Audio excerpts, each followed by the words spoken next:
Hello, everyone, and welcome to wealthmanagement.com's Wealth Management TV.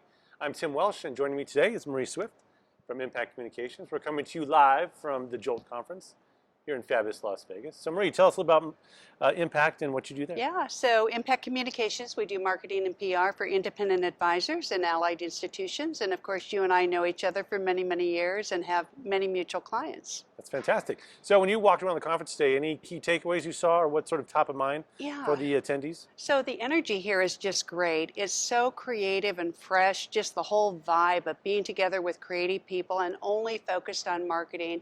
And what I'm going to be talking about with the panel is becoming slightly famous, because I think that builds trust in a noisy digital world. So, in thinking about how you do that, you want to be in third-party publications to get that halo effect, but you can also become your own best brand advocate by putting out the content that you own and that you can control, and then harness that back through all the digital. So in just talking with the other attendees and the advisors in the hall and the other marketing gurus, we're really high on digital, but some of us are going old school and using some tangible mailed pieces, whether it's a binder with educational material, a book. Books are still a great calling card. I know it's kind of retro chic to go back to mailing things, but I think that a little bit of both is a good thing to be thinking about, not just digital, but also tangible. So when advisors come to you for help, well, where do they want to start? What's sort of the first thing you tell them to do? Well, usually advisors want to go right to execution. They just want to hit that nail on the head and start doing something that's going to move the needle.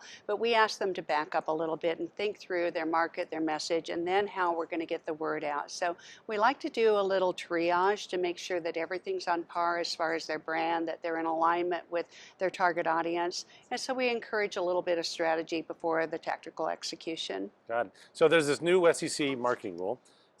60 years since they changed it, so quite an opportunity. What do you see are the opportunities for advisors to leverage this new open ideas? Huge, it's just huge. So some of the advisors that we're working with, we're actually creating forms for them to send to their clients and ask them specifically questions that prompt them to remember specific times where the advisory firm made a difference, where the relationship made a difference, where things could have been worse, or they turned out great. And to gather those in written format and get the sign off right there in that form, and then to harness those on their email, on their websites, and even asking the clients to leave a 5-star Google review. And of course, you have to be careful with that, check with compliance, but it's huge. That's that credibility that everybody wants. Yeah, you mentioned digital several times. Any examples of some really great ideas that you've seen work?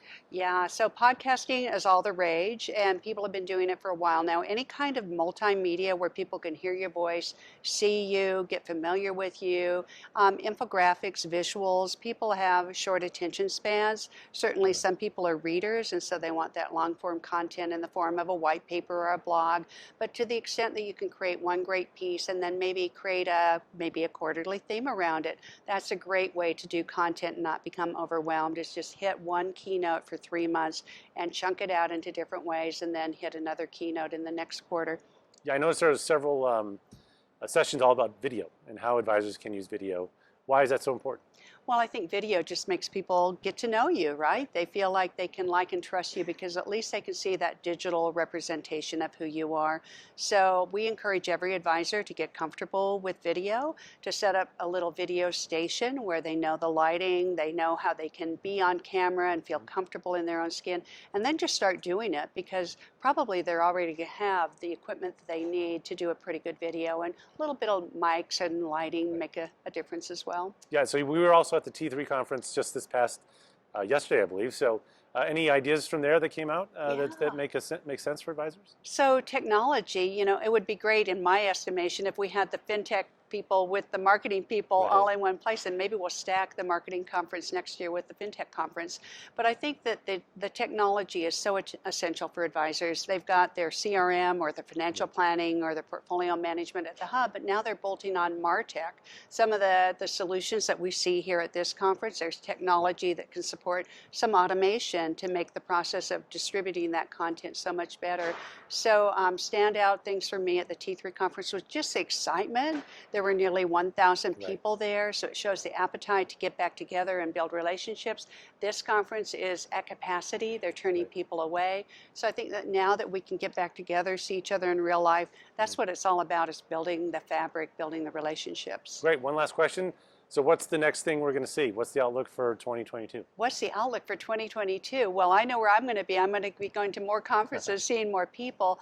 But I think, just keep your eye on the horizon and go where your best target audiences are. Be hyper relevant for them. So that's what I would encourage our listeners to do. Great. Well, thanks so much, Marie Yeah. Swift, Impact Communications. Thanks, Thanks Tim. for watching, and we'll see you next time.